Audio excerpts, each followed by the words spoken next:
Hello guys, magandang gabi no sa inyong lahat at binabati ko kayo na advance Happy New Year no. So ilang oras na lang at sasapit na ang paghihiwalay ng taon na sana'y maging masagana ang 2025 natin no. Masagana tayong lahat at mabigyan tayo ng more blessing. Eka nga. Guys, gusto ko lang bigyan ng kasagutan yung nag-request sa akin ngayon na ang tinatanong niya na sabi niya sa akin na The Legend Boy, please, pwede ba naming malaman kung paano nahuhubog ang bata no, sa pag-uugali. Actually guys, kung ako ang tatanungin ninyo tungkol diyan, ang idea ko diyan ay meron tatlong aspekto kung saan nahuhubog ang pagkatao ng isang bata. Una, siyempre sa pamilya. Pangalawa, sa simbahan. Pangatlo, sa paaralan. Pag sinabi natin guys na sa bahay, no, yung nabanggit ko kanina na nahuhubog ang ugali ng isang bata ay sa loob ng pamamahay o bahay. So guys, siyempre sa mga magulang na kung saan umaagapay, humahalili, no, sila ang mentor ng kanilang mga anak kung paano ituwid, no, ituwid yung landas nila guys. Kasi nga kung anong nakikita sa loob ng pamamahay ng mga anak ay siyang ginagaya, no? Na-adapt nila. So ibig sabihin, kapag ang magulang ay nagbibigay ng magandang imahe o magandang aral para sa kanilang mga anak, ito yung tumatanim o tumatatak sa isipan ng mga bata, no? Kung ano yung tama, pamamaraan, maayos na pamamalaki ng mga magulang, ito ay kanilang ginagaya, no? Kaya nga nagmumula ang pag-uugali ng bata sa loob ng pamamahay. Ayun na yung sinasabi natin guys sa mga magulang. Kaya bilang magulang, siyempre nandun tayo para magbigay ng magandang ehemplo sa ating mga anak, no? Tinuturuan natin sila ng magandang asal, pinapalaki natin sila ng maayos, edukada, no? Na marunong, no, gumalang, rumispeto sa mga matatanda, no? Sa mga tao na kanilang nakakasalimuha. Okay? Ngayon guys, yung sinabi ko na simbahan. Actually sa simbahan, isang part to, no, na kailangan natin na imulat ang ating mga anak sa spiritual, no? Imulat natin sila na may takot sa Panginoon, may pagmamahal. Kasi nga ito yung isang nagbibigay sa kanila ng tamang direksyon, no? Kung saan ma-realize nila na meron silang takot sa Panginoon, paano sila maging matatag ang spiritual nila, guys. Kaya hindi lang nabubuhay ang isang tao kundi sa mga tinatawag na panglabas, no? Kumbaga panglabas na ginagawa natin sa buhay, kung hindi, kailangan din natin ng spiritual. Hindi nabubuo ang pagkatao natin. Ngayon guys, yung sinasabi naman natin na sa paaralan. Siyempre, ang mga anak natin ay pinapadala natin o sinesend natin sa mga schools, pinag-aaral natin sila. So doon sila natututo, no, ng edukasyon.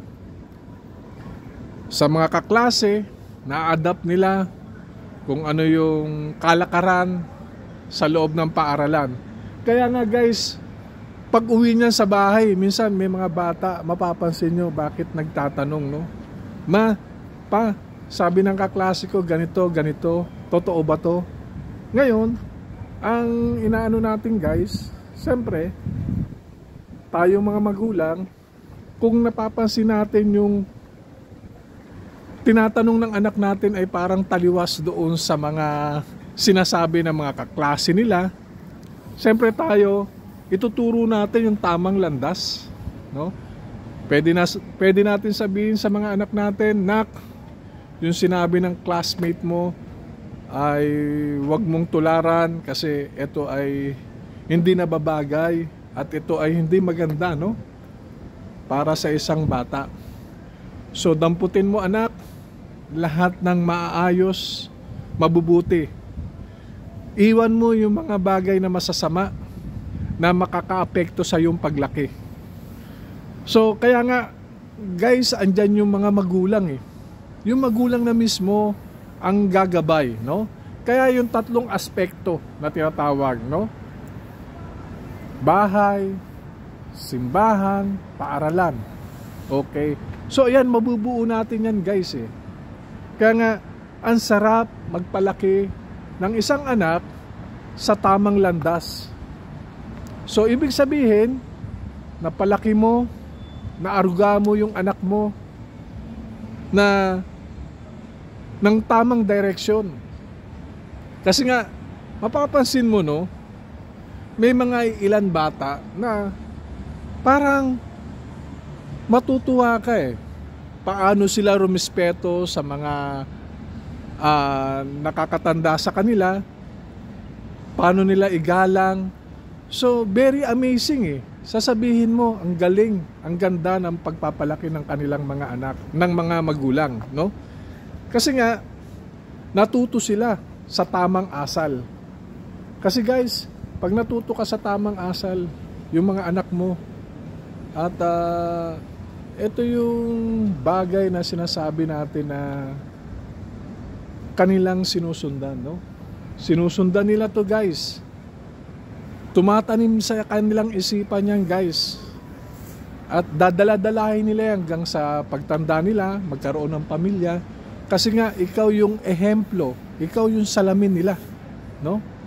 Kasi nga, kung tayo, mga magulang, hahayaan natin yung mga anak natin, binigyan mo ng pagkain, pinag-aral mo, pero kulang yung tinatawag na gabay mo.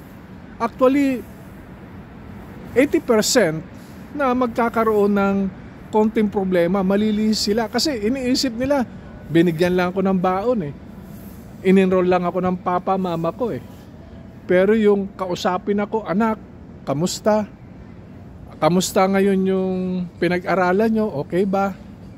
So, nak, lagi ka magpapakabait, mag-aral ka mabuti, kasi ang edukasyon na to ay never maagaw o makuha ng iba, no?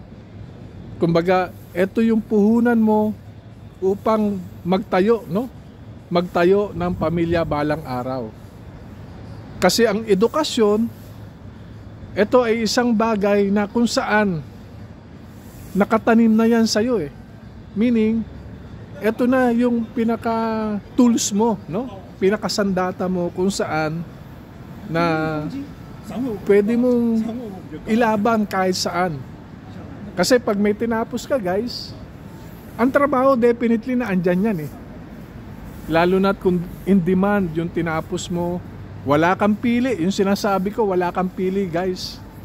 Kung ano lang trabaho na pwedeng pasukan mo, na alam mo na mag-excel din yung sarili mo, ayun yung guys. Kaya nga sabi nga nila guys eh, may mga time na dapat tayo sa sarili natin, lumabas tayo sa comfort zone natin, hindi lang tayo doon. Kung kaya natin lumabas, pagyamanin natin, why not, di ba? Kasi nga, ano pa, tayo ay nag-aral, no?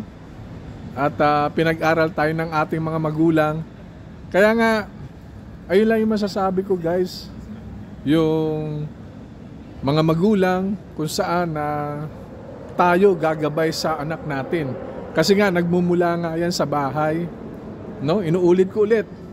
3 aspekto: bahay, simbahan, paaralan.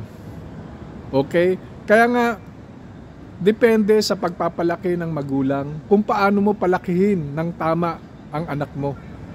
Okay? Hindi naman nangangahulugan na nanggaling ka sa mayamang angkan para ikaw ay magpalaki ng tama, no? Hindi yon.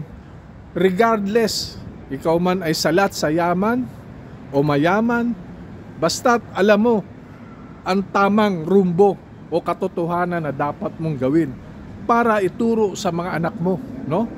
Kaya nga guys, sana nasagot ko yung katanungan sa atin ng isang nag-request. Although ngayon is 7:45, no? Pero andito pa rin ako guys, nagbibigay ng mga paliwanag, konting paliwanag na sana ating naintindihan, naunawaan, no? At sana nasagot ko yung katanungan mo guys. So anyway, maraming salamat muli sa inyo. Shout out sa Team Dalisay, sa kumpare ko, no? Captain Binjola at Chief Engineer Lokyas, na on the way na sila to Japan, no? Galing ng Indonesia. Hopefully maging maayos, no, ang kanilang paglalakbay. At dun sa mga onboard naming mga crew, nanaway patnubayan ang paglalayag ninyo, maging maayos. Shout out sa inyong lahat dyan, sa mga onboard, sa mga on vacation natin. Nanaway maging maayos at mapayapa ang pagsalubong ng paghihiwalay ng taon. Anyway guys, again, Happy New Year sa inyong lahat at maraming salamat sa inyo sa walang sawang pakikinig. Bye!